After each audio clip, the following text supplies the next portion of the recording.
बच्चों good morning. आज बड़ा उदास लग रहे हो, क्या बात है? कल का सवाल नहीं बना क्या? देखो, आपको मेहनत तो करना ही पड़ेगा यदि अच्छे नंबरों से पास होना है तो। और कोई भी शिक्षक उसी चीज को बार बार रिपीट नहीं कर सकता, क्योंकि आपके टेबल में आपके सामने जो बुक रखा हुआ है उस बुक की मोटाई आप अच्छे तरीके से देख रहे हो। यदि उसी चीज को रिपीट किए तो पूरा कोर्स पढ़ाया भी नहीं जा सकेगा। पिछले कालखंडों में हमने प्रतिबंधित क्रमचय के बारे में चर्चा किया था और उससे संबंधित प्रश्न जो प्रश्नावली 5.3 के हैं उसके 2-3 क्वेश्चन हल करके देखे थे। अगला हमारा क्रमचय में ही हमको उन वस्तुओं का क्रमचय ज्ञात करना है जो सभी भिन्न भिन्न न हो। कहने का आशय उन वस्तुओं का क्रमचय ज्ञात करना जो सभी भिन्न भिन्न न हो। जो सभी भिन्न भिन्न न हो का आशय क्या निकलता है कि हमारे वस्तु उसमें कुछ ऐसे होंगे जो एक ही प्रकार के हैं। भिन्न भिन्न न हो मतलब एक ही प्रकार के हो। तो जैसे कि हम मान लेते हैं कि n वस्तु है,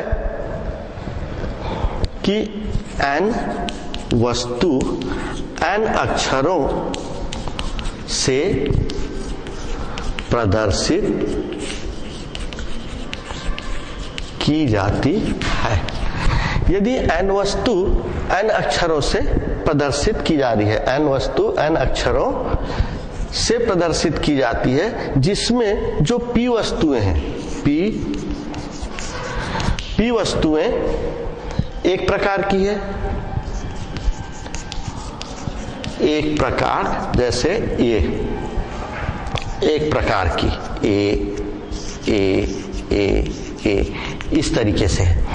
कहने का आशय ये है कि हमारे जो n वस्तुएं हैं उस n वस्तु में जो ए अक्षर है वो p बार से आया है, रिपीट हुआ है। जैसे 2 बार 3 बार 4 बार बोलते हैं ना, ए 4 बार आया है, उसी को 4 बार है कि 5 बार है कि 6 बार है, ये ना बोल करके हम क्या बोल ले रहे हैं उसको, वह कितनी बार आया है, p बार आया है। एक समूह में बोलना चाहिए। ठीक उसी तरीके से जो q वस्तुएं हैं वो दूसरे प्रकार की है, दूसरे प्रकार की। इसमें हमारा जो b संख्या है वो रिपीट हुआ है मान लो। और ठीक r वस्तुएं जो है वो तीसरे प्रकार की है, तीसरे प्रकार की। ये मान लो इसमें क्या रिपीट हो गया है, c रिपीट हो गया है बार बार से। तो इस तरीके से हम देखते हैं कि हमारे जो n वस्तु है वो n अक्षरों से प्रदर्शित की जाती है। उसमें a जो है वो p बार है, b जो है वो q बार है और c जो है वो r बार है। बाकी जो है मतलब तथा शेष क्या बच गया, d e f ये इत्यादि जो है अलग अलग जो है वो भिन्न प्रकार की है, भिन्न प्रकार की है। अब यदि हम मान लेते हैं कि इसमें क्रमचयों की जो संख्या है, इससे जो क्रमचय बनेगा, कुल क्रमचय जो बनेगा, इनके क्रमचयों की संख्या तथा क्रमचयों की संख्या x है। अब यदि हम क्रमचयों की संख्या x मानते हैं और एक प्रकार की जो वस्तु p, दूसरा q, तीसरा r, तो जब हम उसको क्रमचय में लिखते हैं तो आप देखते हो p को भी हम फैक्टोरियल p प्रकार से लिख सकते हैं। पिछले वाले में आप प्रतिबंधित क्रमचय में देखे होंगे, q को फैक्टोरियल क्यू प्रकार से लिख सकते हैं और आर को फैक्टोरियल आर प्रकार से लिख सकते हैं। तो इस तरीके से क्या होगा, यदि हम थोड़ी देर के लिए इन सभी वस्तुओं को अलग अलग मान ले, जैसे यहां पे अभी हम सिर्फ किसको मान ले हैं, डी ई एफ इत्यादि भिन्न प्रकार के हैं लिखे हैं, हम थोड़ी देर के लिए ये मान ले कि ए बी सी डी ऐसा सब अलग अलग भिन्न प्रकार के हैं, एन वस्तु हैं, टोटल एन वस्तु लिखे हैं ना, एन वस्तु हैं। तो यदि हम एन वस्तु हैं तो हम इसको कंप्लीट कितने प्रकार से लिख सकते हैं, फैक्टोरियल एन प्रकार से लिख सकते हैं। तो हम यहां पर तथा क्रमचयों की संख्या x है और हम इसी को लिखते हैं परंतु कुल अक्षरों को फैक्टोरियल एन प्रकार से लिख सकते हैं तथा कुल क्रमचयों की संख्या x है परंतु कुल अक्षरों को फैक्टोरियल n प्रकार से लिख सकते हैं हम। तो इस तरीके से क्या हो जाता है, हमारा कुल क्रमचयों की संख्या x बनी, जिसमें ए वाला जो है वो p बार रिपीट है, b वाला q बार रिपीट है और c r बार रिपीट है। तो वो भी हमारा फैक्टोरियल p, फैक्टोरियल q और फैक्टोरियल r के बराबर होगा। और चूंकि सभी क्रियाएं मूल सिद्धांत के अनुसार जो सबसे पहले बताए थे, उस सभी क्रियाएं हमारी एक साथ चलती है, तो इसका गुणा हो जाएगा हमारा फैक्टोरियल p, फैक्टोरियल q और फैक्टोरियल r, और यह सब पूरे अक्षरों के बराबर होंगे, फैक्टोरियल n के बराबर। तो इस तरीके से यदि हमको x का मान ज्ञात करना है तो यह हो जाएगा फैक्टोरियल n बटे फैक्टोरियल p, फैक्टोरियल q और फैक्टोरियल r। या यदि हम इसके बारे में थोड़ा सा और सामान्य शब्दों में चर्चा करें तो हम इसको ऐसा समझ सकते हैं कि उन वस्तुओं का क्रमचय ज्ञात करना जो सभी भिन्न भिन्न न हो, उस परिस्थिति में हमारे कुल जितने संख्या होते हैं, क्रमचयों की संख्या ज्ञात करनी है, कुल जितने अक्षर होते हैं या कुल जितने संख्या होते हैं वो क्या बताएगा, हमारा फैक्टोरियल n। इसके बाद जो फैक्टोरियल p, फैक्टोरियल q और फैक्टोरियल r है, ये उन संख्याओं को बताता है जो जितने बार रिपीट होते हैं, जो जितने बार रिपीट होते। a मान लो 5 बार रिपीट होता है तो यहाँ p के जगह 5 आ जाएगा। ये 4 बार रिपीट होता है q, तो यहाँ 4 फैक्टोरियल हो जाएगा। मान लो यहाँ पर 2 है, 2 बार कोई रिपीट होने वाले अक्षर है तो वो 2 बार रिपीट हो जाएगा। इसको जब हम हल कर लेंगे तो हमको यह सही संख्या पता चल जाएगा कि उन अक्षरों से या उन दी हुई संख्याओं से कितने क्रमचय बनेंगे, क्योंकि हम रिपीट वाले को बार बार नहीं लिख सकते। तो सिर्फ इतना ही चीज है इसमें हमको ज्ञात करने का। या तो ये चीज क्लियर हुआ, रिपीट वाले में यदि भिन्न उन वस्तुओं का क्रमचय ज्ञात करना जो सभी भिन्न भिन्न न हो, उस क्रमचय ज्ञात करने के लिए जो रिपीट होते हैं कुल संख्याओं में से उसके फैक्टोरियल को भाग दे देते हैं। बोलचाल की भाषा में आप इसको इस तरीके से याद रख सकते हो, ठीक है। नेक्स्ट अब हम आते हैं, जैसे एक चीज और बोल सकते हैं इसी को,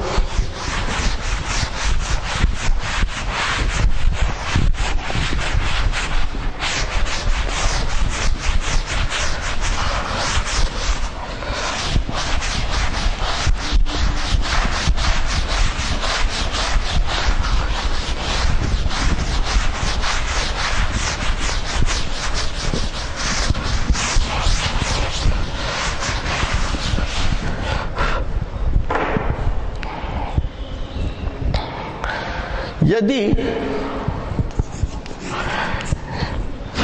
n वस्तुएं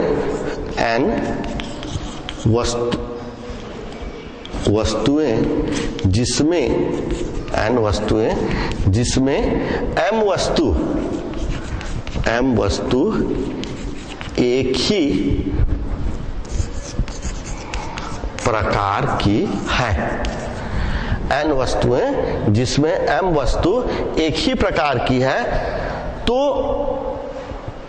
हम पूरे में से n में से m को घटा देंगे तो जो बचेगा वो दूसरे प्रकार की होगी, भिन्न भिन्न होंगे।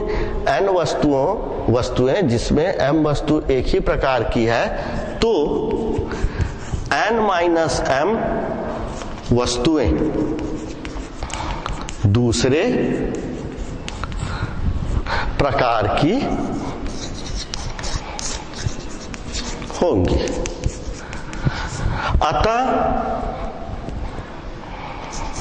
अतः दूसरे प्रकार के क्रमचयों की संख्या, दूसरे प्रकार के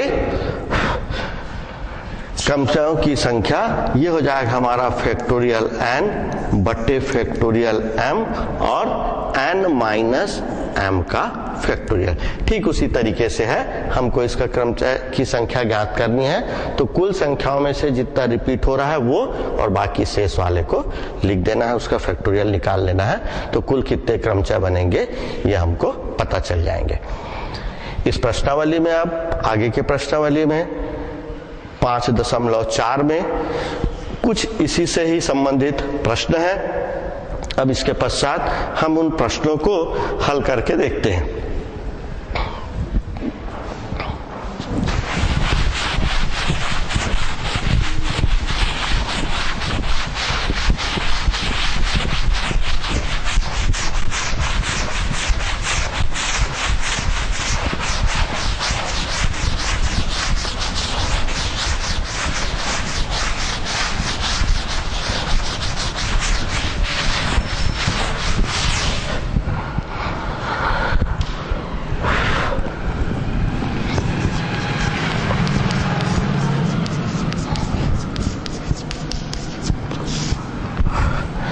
प्रश्नावली 5.4 का एक प्रश्न देखिए।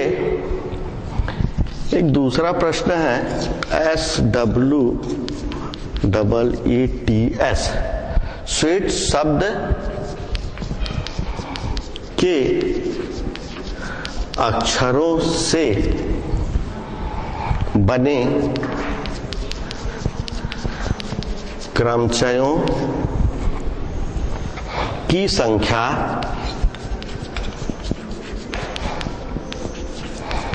ज्ञात कीजिए। इनसे कितने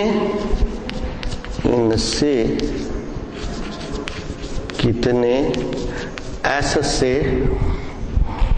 प्रारंभ होंगे वह एस में समाप्त होंगे, एस से प्रारंभ होंगे और एस में समाप्त होंगे, और कितने में दोनों ई, कितनों में दोनों ई मध्य में होंगे। यहां पर देखिए हमारा प्रश्न है SWEETS शब्द के अक्षरों से बने क्रमचयों की संख्या ज्ञात कीजिए। इनमें कितने एस से प्रारंभ होंगे वह एस में समाप्त होंगे, और कितनों में दोनों ई मध्य में होंगे। अब यहां पर तुम देखते हो कि स्वीट जो शब्द है इसमें अक्षरों की संख्या कितनी है? 1 2 3 4 5 6। हम लिख सकते हैं हल में SWEETS शब्द में कुल अक्षरों की संख्या 6 है, तथा 6 होने के बाद तथा 2S व 2E है। शेष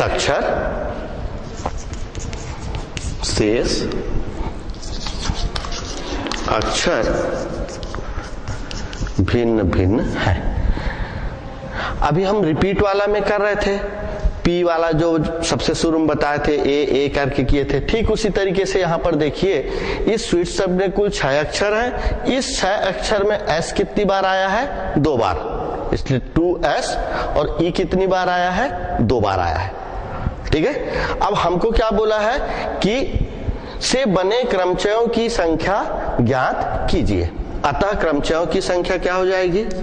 अतः क्रमचयों की संख्या, क्रमचयों की संख्या बताने के लिए हम बताएं कि कुल संख्या जो होता है या कुल अक्षर जो होता है उसका फैक्टोरियल बटे जितनी बार वो रिपीट हुआ होता है जो भी चीज, उसका फैक्टोरियल को लिख देते हैं। ये देखिए, कुल क्रमचयों की संख्या x बराबर फैक्टोरियल n बटे फैक्टोरियल p फैक्टोरियल q और फैक्टोरियल r।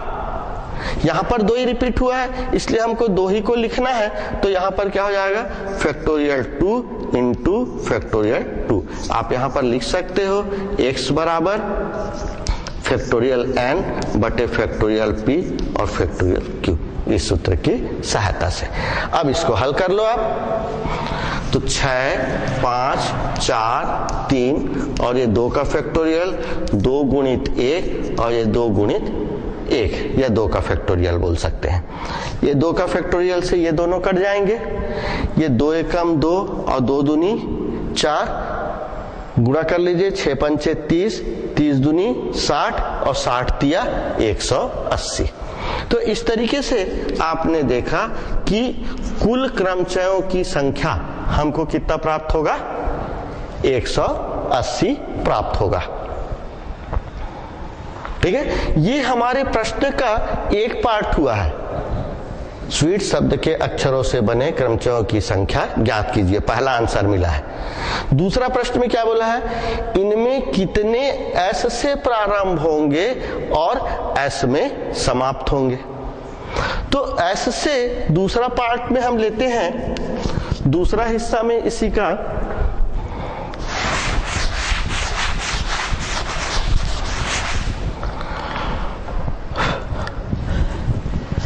एस से प्रारंभ व एस में समाप्त होने पर 4 स्थान शेष होंगे, जहां ई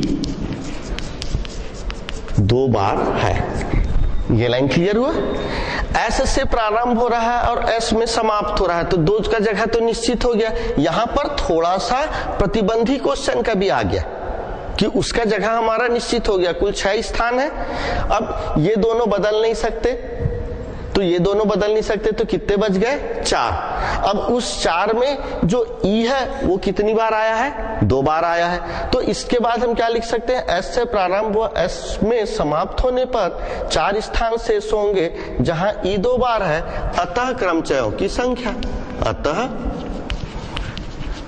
क्रमचयों की संख्या 4 स्थान है तो फैक्टोरियल 4 और ई का रिपीट हुआ है तो हम फैक्टोरियल 2 लिख देंगे, क्योंकि वो 2 बार रिपीट हुआ है। इसको हम लिख सकते हैं 4 गुणित 3 गुणित फैक्टोरियल 2 बटे फैक्टोरियल 2, ये दोनों कट गया, 4 तिया 12। ये हमारा इसका दूसरा पार्ट का आंसर निकल गया।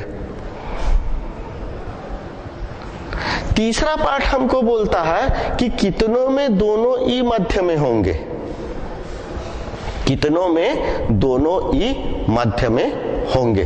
तो अब दोनों ई को यदि हम मध्य में मानते हैं तो भी हमारे पास कितने स्थान बचते हैं? मध्य में रहने के लिए ई का जगह फिक्स हो गया। जब ई का जगह फिक्स हो गया तो उसको हम छोड़ देते हैं, उसका तो जगह निश्चित है। तो हमारे पास जगह कितने बचे? 4, 1, 2, 3 और 4। तो यहां पर हम लिखते हैं कि यदि दोनों ई, तीसरा पार्ट में, यदि दोनों ई मध्य में होंगे तो 4 स्थान शेष होंगे, 4 स्थान शेष होंगे जहां S 2 बार है, जहां S 2 बार है। और जब S 2 बार होगा तो अतः क्रमचयों की संख्या बराबर 4 स्थान था तब फैक्टोरियल 4 और रिपीट होता है तो फिर उसको नीचे लिख देते हैं हम फैक्टोरियल 2। ये हो जाएगा हमारा 4 × 3 इंटू फैक्टोरियल 2 बटे फैक्टोरियल 2। ये फैक्टोरियल 2 कट गया और इसका भी हमारा आंसर कितना आ गया 12। तो इस तरीके से एक प्रश्न में 3 चीजें पूछी गई थी, एक प्रश्न में 3 चीजें पूछी गई थी। पहला चीज पूछा गया था कि कुल कितने क्रमचय बनेंगे, तो वो निकला 180। दूसरा चीज ये पूछा गया था कि S से प्रारंभ हो और S से खत्म हो तो कितने क्रमचय बनेंगे, तो वो बचा आया बोलना चाहिए 12। और तीसरा ये पूछा गया था कि यदि दोनों ई मध्य में हो तो कितने क्रमचय बनेंगे, तो उसमें भी हमारा आंसर कितना आ गया 12। चलिए इसको लिखिए, इसके बाद फिर इससे संबंधित कोई दूसरा प्रश्न देखते हैं।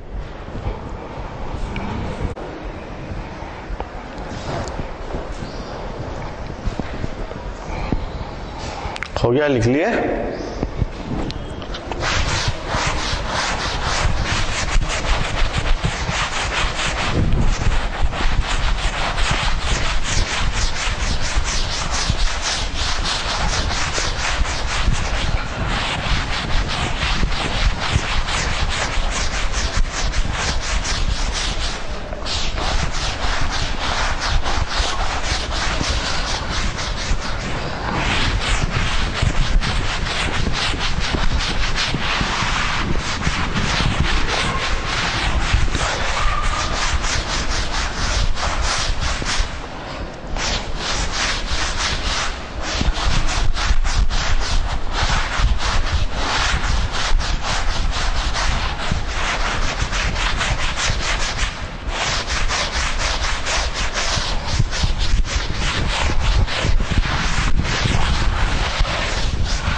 चलिए और कोई दूसरा क्वेश्चन देखते हैं। आपके बुक का एक 9th नंबर का क्वेश्चन है कि सन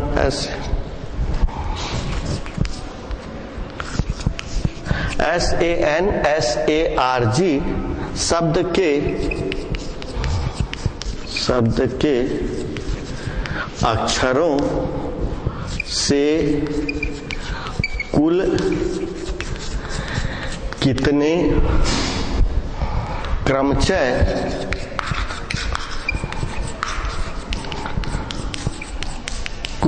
क्रमचय बनेंगे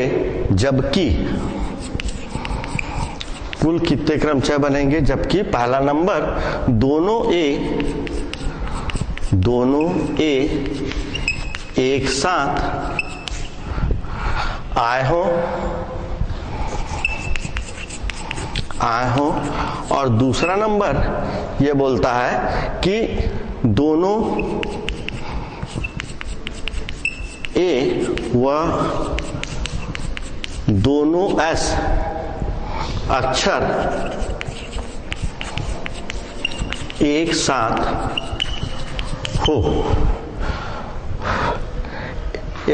हो या एक साथ आए।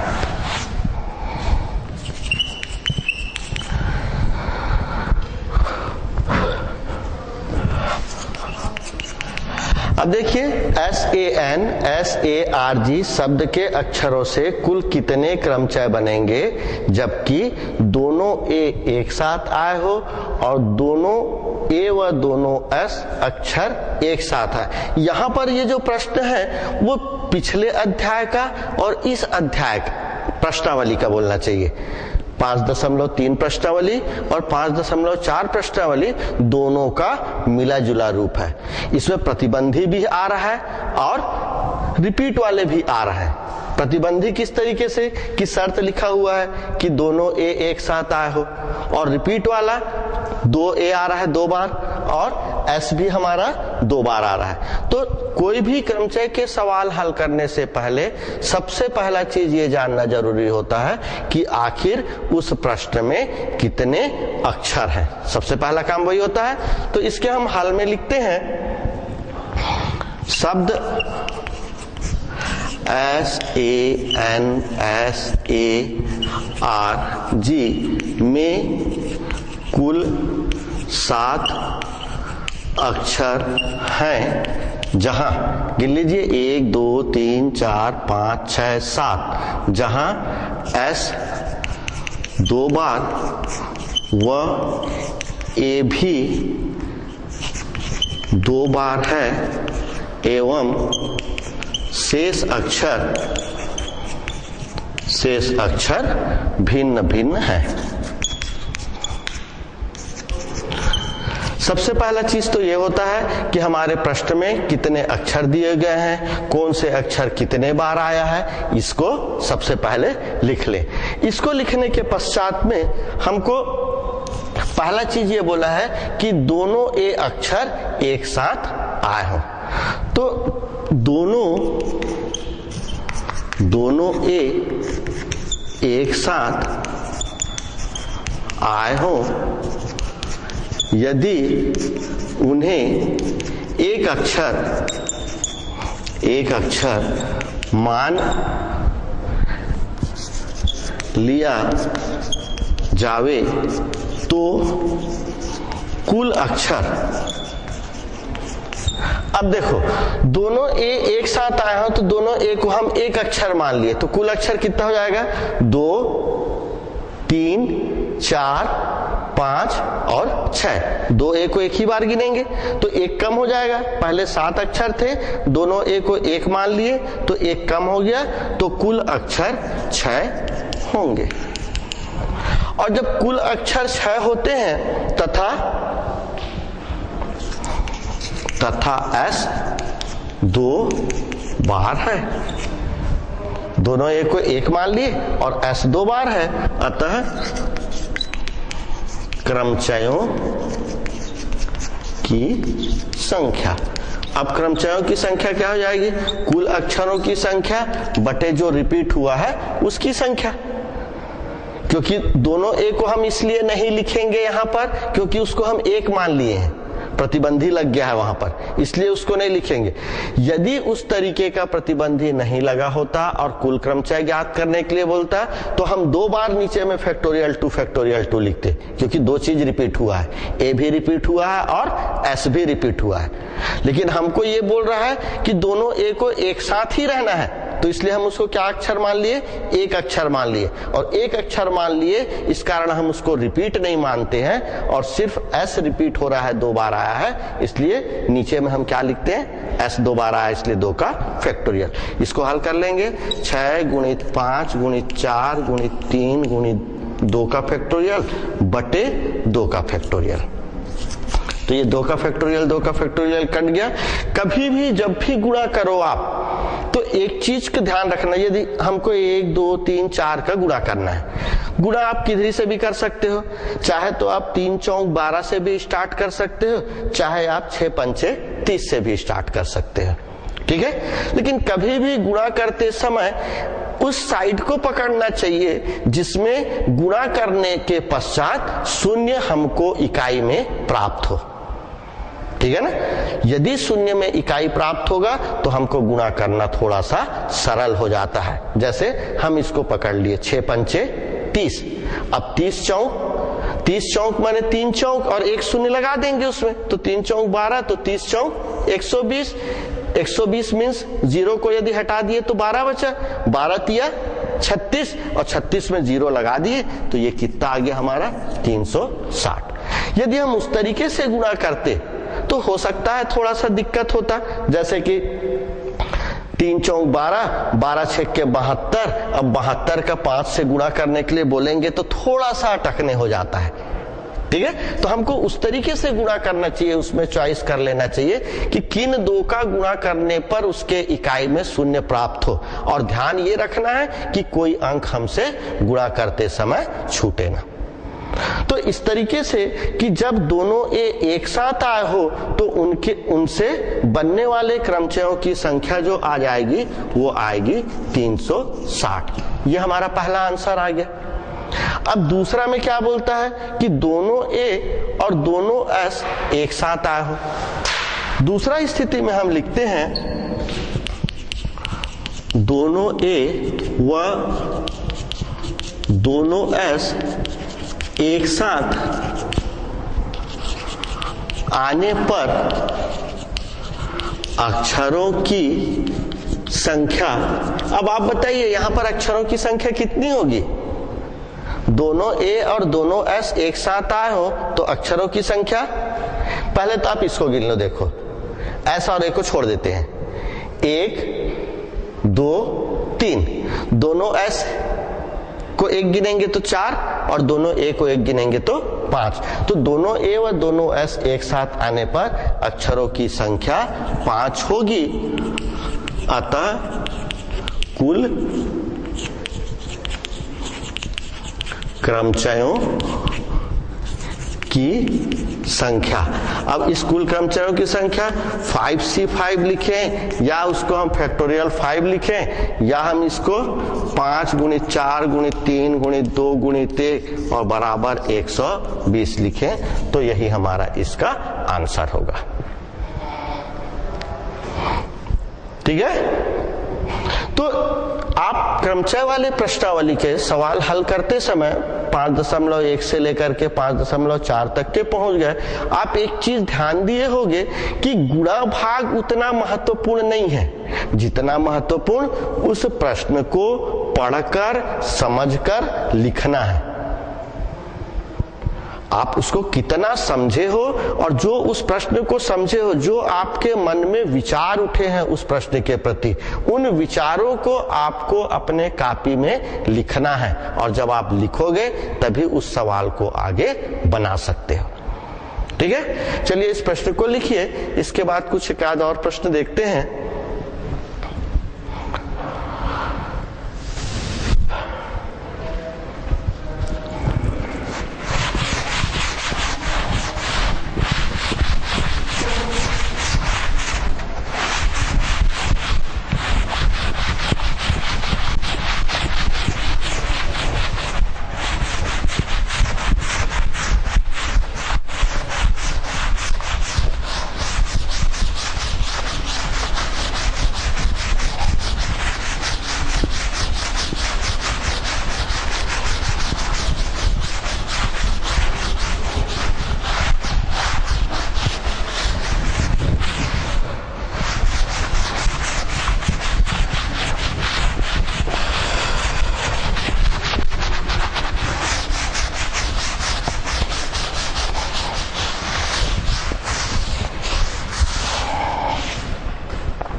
अभी तक के हम 2 शब्द लिए थे, 2 सवाल हल किए थे। इसमें एक शब्द तो स्वीट्स लिए थे, दूसरा संसर्ग लिए थे, अंग्रेजी के शब्द थे।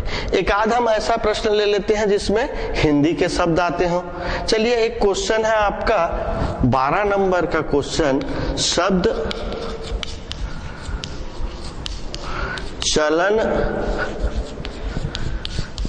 कलन, शब्द चलन कलन के अक्षरों से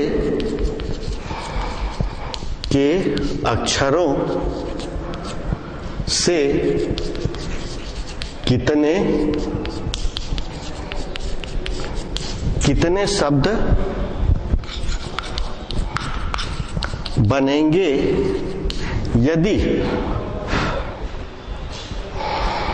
नहीं लिखते, शब्द चलन कलन के अक्षरों से कितने शब्द बनेंगे चाहे शब्द निरर्थक हो। एक शब्द जोड़ दिया है, कितने शब्द बनेंगे चाहे शब्द निरर्थक हो। निरर्थक का मतलब बिना अर्थ का। एक ऐसा ही शब्द लिख दिया है कि शब्द चलन कलन के अक्षरों से कितने शब्द बनेंगे चाहे शब्द निरर्थक हो। तो यहां पर भी हम हल में क्या लिखेंगे, शब्द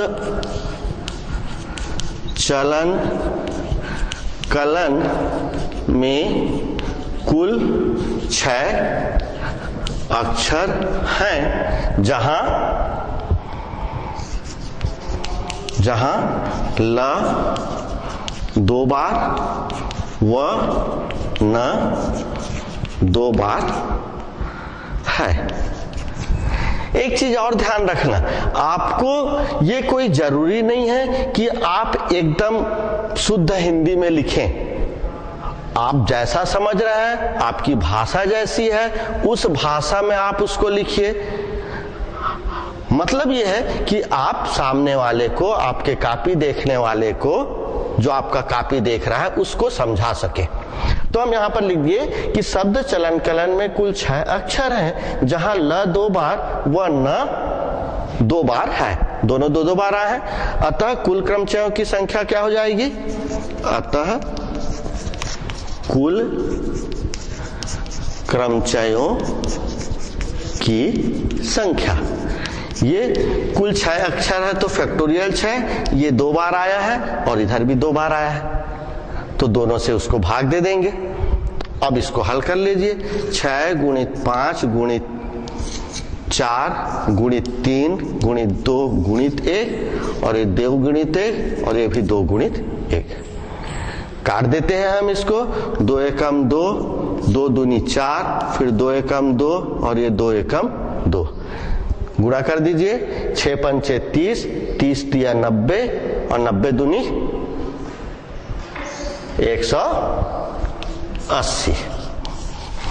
ये इसका हमारा आंसर आ गया।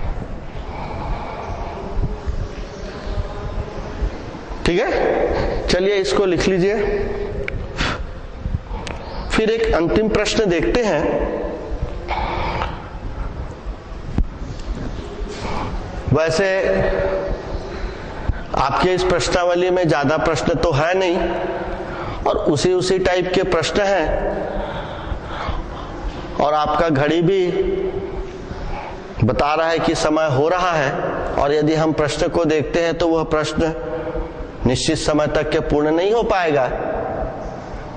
तब भी चलिए कोशिश करके देखते हैं। यदि बन जाता है तो ठीक है, और नहीं बन जाता है, नहीं बनेगा तो जितना होगा उतना ही करेंगे, और आपकी जैसे बेल बजेगी हम चले जाएंगे, बाकी उस प्रश्न को आप पूर्ण करेंगे। ठीक है।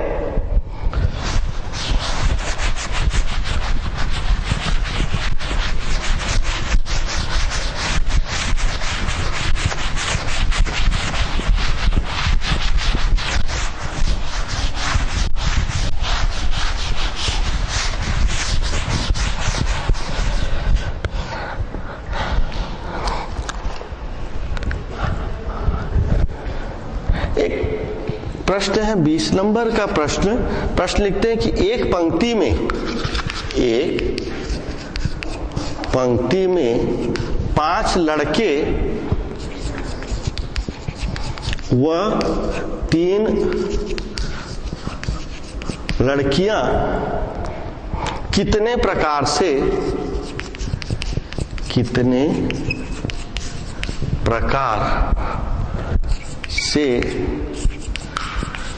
बैठाया जा सकता है यदि 2 लड़कियां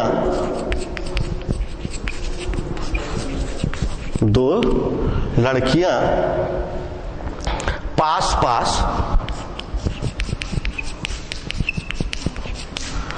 न हो।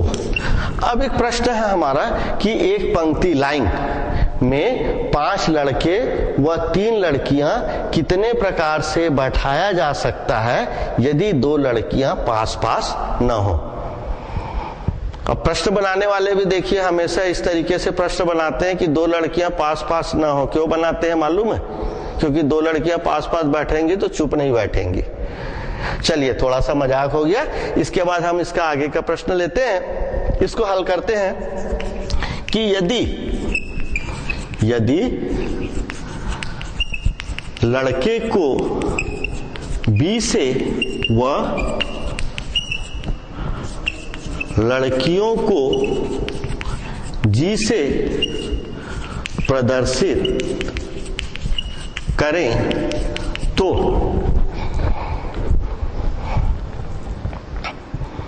उसी स्थान पर B व G स्थान पर बिठाने से निम्न क्रम होगा।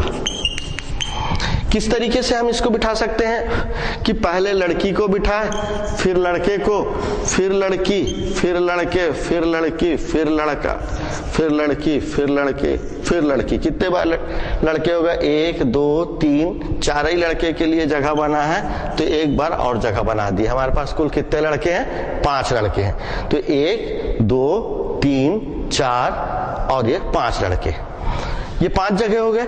अब लड़कियों के लिए कितने जगह है? 1 2 3 4 5 और 6 जगह 6 है, लेकिन लड़कियां कितनी रहेंगे?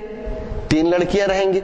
तो अब हम इसको लिख सकते हैं कि यहां लड़कियों के 6 स्थानों में 3 स्थान ही चुनना है। मान लो कहीं से बीच से लड़की हट जाती है, हम यहां से लड़की को हटा दिए, थोड़ी देर के लिए यहां पे लड़की नहीं है क्योंकि 3 ही लड़की लेना है। तो 3 लड़की लेना है, यहां पर हम लड़की को नहीं बिठाए तो वहां पर दोनों लड़के क्या हो जाएंगे? पास पास हो जाएंगे, होंगे। हमको प्रश्न में ये नहीं बोला है कि दोनों लड़के को पास पास नहीं बिठा सकते, हमको प्रश्न में क्या बोला है? लड़कियां पास पास नहीं होनी चाहिए। तो इसलिए हम पहला स्थान लड़की से चालू किए, उसके लिए 6 स्थान रहा, उस 6 स्थानों में से हमको 3 स्थान ही चुनना है। 3 स्थान में 3 लड़कियों के बैठने के लिए जगह, इस 3 को चुनना है। और उसके बाद तथा 5 लड़कों को फैक्टोरियल 5 प्रकार से। अब हमारे पास कुल 5 लड़के हैं तो उस 5 लड़के को हम फैक्टोरियल 5 प्रकार से बिठा सकते हैं। कभी यहां वाले लड़के को इधर बिठा दिए, इधर वाले लड़के को बीच में बिठा दिए, कुछ भी परिवर्तन कर सकते हैं। तो 5 लड़कों को फैक्टोरियल 5 प्रकार से, 3 लड़कियों को फैक्टोरियल 3 प्रकार से बिठाया जा सकता है। अब यहां पर हम पूरा चीज लिख दिए, चुनने का भी तरीका लिख दिए, लड़कों को कैसे बिठा सकते हैं ये भी लिख दिए, और लड़कियों को भी कैसे बिठा सकते हैं वो भी लिख दिए, वहीं पर इंटरचेंज करके। तो कुल क्रमचयों की संख्या क्या हो गई? अतः कुल क्रमचयों की संख्या ये हो जाएगा हमारा 6 स्थान में से 3 को चुनना है तो 6p3, और 5 लड़के हैं तो 5 लड़के को फैक्टोरियल 5 प्रकार से बिठा सकते हैं, और 3 लड़कियां हैं जो चुन रहे हैं उसको हम फैक्टोरियल 3 प्रकार से बिठा सकते हैं। इसको अब हम हल कर लेते हैं। तो ये क्या हो जाएगा? इधर ऊपर लिख देते हैं हम इसको, फैक्टोरियल 6 और 6 - 3 का फैक्टोरियल गुणित फैक्टोरियल 5 और गुणित फैक्टोरियल 3। ये 6 5 4 3 का फैक्टोरियल बटे 6 में से 3 घटाएंगे तो 3 बच जाएगा, ये 3 का फैक्टोरियल। इस 5 के फैक्टोरियल को 5 गुणित 4 गुणित 3 गुणित 2 गुणित 1, और यहीं पर लिख दे रहे हैं हम 3 के फैक्टोरियल को 3 गुणित 2। ये फैक्टोरियल 3 से फैक्टोरियल 3 कट गया, 6 पंचे 30, 30 चौक 120, ये 30 चौक 120 हो गया, और 6 पंचे 30, 30 चौक 120, और इधर कितना आ गया हमारा? फैक्टोरियल 5 का 120 और 3 दूनी 6, 3 दूनी 6, 12 144 कहीं पर। अब इसको गुणा कर लीजिए, कितना होगा ये? 120 गुणित 120 गुणित 6, 6 पंचे 3 चौक 12 120 ठीक है। 5 चौक 20 20 तिया 60 60 दूनी 120 ये भी ठीक है। और 3 दूनी 6 हो गया। इसका हम गुणा करेंगे तो कितना आएगा बताइए जरा सा। 120 गुणित 120 12 गुणित 12 कितना होता है 144 और ये 2 शून्य।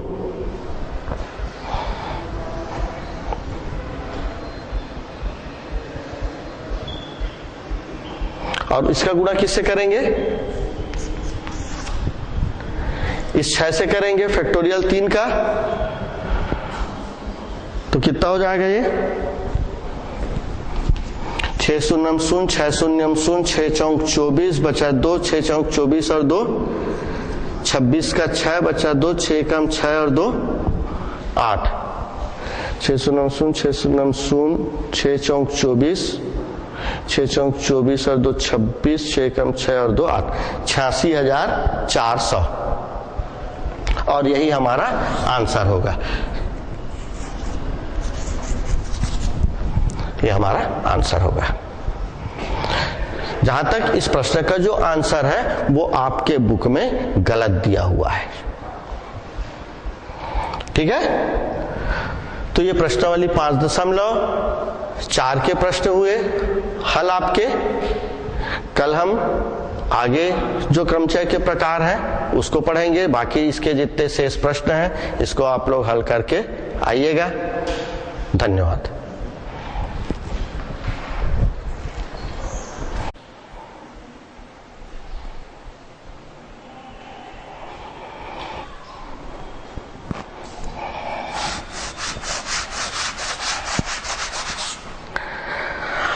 अभी हमने जो अंतिम में एक प्रश्न बताया उस प्रश्न में देखिएगा कि हमने लिखा है कुल क्रमचय बराबर 6p3 गुणित फैक्टोरियल 5 गुणित फैक्टोरियल 3। यहां पर एक छोटी सी गलती हो गई है कि इस प्रश्न को हमने क्रमचय से हल किया है और जो लड़कियों की संख्या ली गई है कि लड़कियों के जो बैठने के तरीके हैं वो 2 बार लिया गया है। एक 6p3 एक बार और दूसरी बार फैक्टोरियल 3। तो यह जो दूसरी बार फैक्टोरियल 3 लिया गया है इस दूसरी बार फैक्टोरियल 3 को हमें नहीं लेना है। और हमारा जो कुल क्रमचय है 6p3 और फैक्टोरियल 5, तो इस 6p3 का मान हमारा आया है 120 और फैक्टोरियल 5 का भी मान आया है 120। इस तरीके से जब हम इन दोनों का गुणा कर देते हैं तो 12 गुणित 12 144 और ये 2 शून्य। तो इस तरीके से हमारे जो कुल क्रमचय होंगे वह 14,400 होंगे। धन्यवाद।